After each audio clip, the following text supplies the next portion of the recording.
I'm Christine and welcome to paperwrld. Today I'm going to show you how to create a vision board using a tear-off technique for your vintage journal. I like doing monthly vision boards because it helps me refocus, manifest, and actually achieve the goals that I set. So this month I'm dedicating myself to a sustainable self-care routine. These are the materials you'll need: a journal, a variety of paper, stickers, pictures, motivational quotes, glue, and scissors. Let's get started.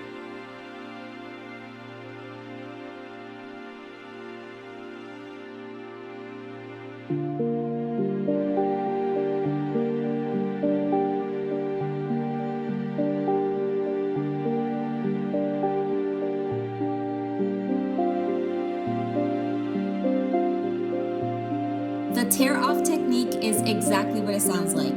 You just tear off your papers, tear off your stickers. I love that it gives your project a very vintagey and a grungy look.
I hope you had fun and made this vision board your own. Be sure to subscribe, like, and leave your comments below. Hit the alert button so you can be the first to know when